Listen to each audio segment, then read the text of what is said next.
A few years ago, I was preparing myself for my first visit to India. So the people who I know started to ask me what India has apart from slums, yoga and Bollywood.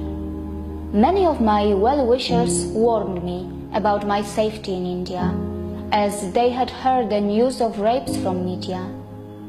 But they got completely shocked when I explained to them that actually our own Western countries have a lot more rapes than India, and the correct way to understand the statistics of a crime is not by numbers, but by proportions.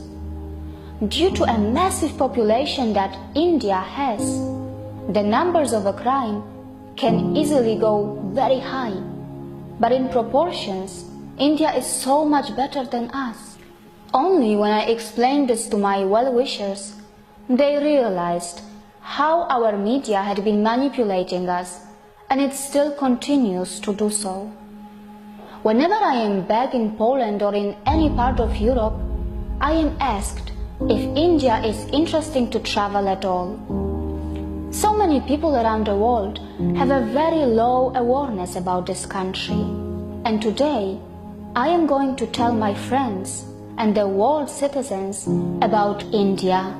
Before I start to tell you what this country has, let me start it with a small example that one can so easily see on the streets of India. We all know how an average poor man in Europe finds it nearly impossible to take his family out to the cinemas, entertainment parks, or for a dinner, because they all cost a lot of money. In Europe, for a person on a very low budget, buying new clothes or traveling out of the city with their family is probably a dream that unfortunately never comes true. The truth is that for most of the people in Europe who have less money, eating out is mostly restricted to kebabs or just buying a bread from a supermarket, because the lifestyle in Europe is such that there are just not too many options for a poor.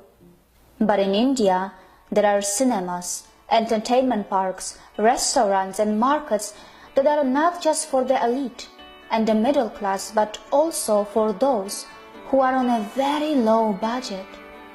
In India, a poor can also buy new clothes or gifts for his loved ones, because there are so many affordable markets that are well within their reach. In India, a poor person who has a very low budget can also afford to dine out with family to enjoy those joyful family moments. And trust me, in such affordable markets, they are also selling exotic Chinese food or even an Italian pasta. How many poors in Europe can afford exotic multi-cuisine meals or a travel within their country in trains or buses? In India, there are just so many types of options and lifestyles which come in all kinds of budgets. A full meal starts from 10 rupees and can go as high as anywhere else in the world.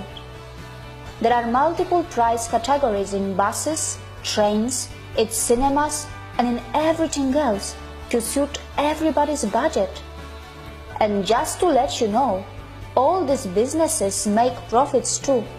The super low cost and affordable markets of India are also visited by the middle class people, and many times even the richest, because they got a good bargain or they just love the atmosphere of such places that are so full of life and energy.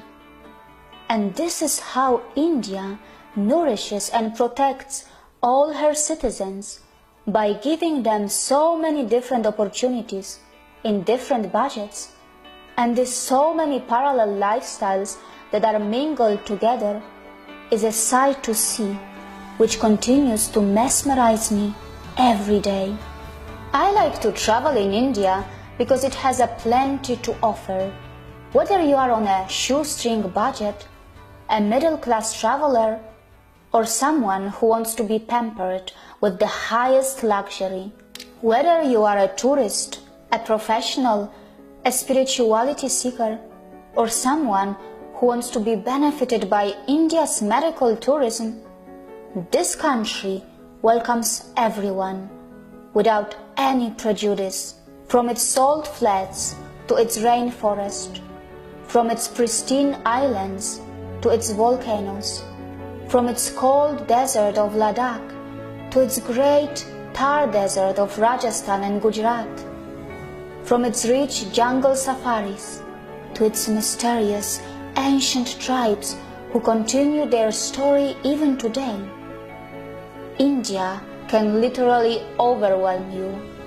And the story goes on in the tea and coffee plantations of its northeast and its south, and also in its beaches of the 7,000-kilometer plus coastal line.